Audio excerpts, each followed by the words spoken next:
Hi, പുതിയൊരു വീഡിയോയിലേക്ക് സ്വാഗതം. ഈ വീഡിയോ ഹൈറിച്ചിനെ കുറിച്ച് തന്നെയാണ്. അപ്പോൾ ഞാൻ കഴിഞ്ഞൊരു വീഡിയോയിൽ പറഞ്ഞിരുന്നത് കാഞ്ഞങ്ങാടുള്ള ശ്രീ മുരളീധരൻ എൻ്റെ ഒരു പരാതി.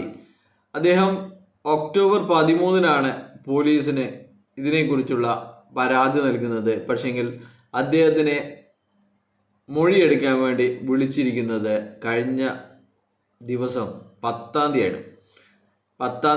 ജനുവരി 10-ാം തീയതിയാണ് ഇദ്ദേഹത്തെ മൊഴിയെടുക്കാൻ വേണ്ടി വിളിച്ചിരിക്കുന്നത്.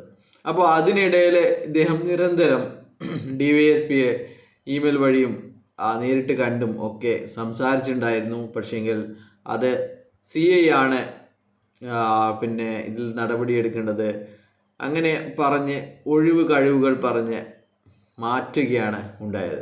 പക്ഷേ എന്തായാലും കഴിഞ്ഞ ദിവസം അദ്ദേഹത്തിൻ്റെ മൊഴി രേഖപ്പെടുത്തിയിട്ടുണ്ട്. കണ്ണൂർ, കാസർഗോഡ് ജില്ലയിലെ പ്രമുഖ ഹൈറിച്ചിൻ്റെ ഏജന്റുമാരായി പ്രൊമോട്ടർമാരായി പ്രവർത്തിക്കുന്നവർക്കെതിരെ അദ്ദേഹം പരാതി കൊടുത്തിട്ടുണ്ട്. എന്നിരുന്നാലും ഇതുവരേക്കും FIR രജിസ്റ്റർ ചെയ്യപ്പെട്ടിട്ടില്ല.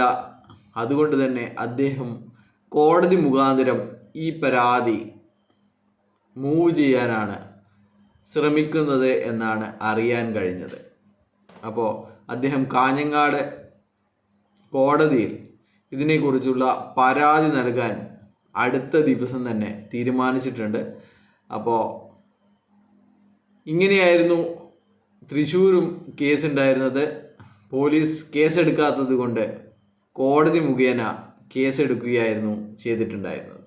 അപ്പോൾ തൃശ്ശൂരിന് പുറമെ കാഞ്ഞങ്ങാടും കോടതി ഇടപെടൽ മൂലം പുതിയൊരു കേസ് ബഡ്സ് ആക്ട് പ്രകാരം ഹൈറിച്ചിലെ നേതാക്കൾക്കെതിരെ ഉണ്ടാവാൻ പോവുകയാണ് എന്ന വിവരമാണ് നിങ്ങളോട് പങ്കുവയ്ക്കാനുള്ളത്. ബൈ.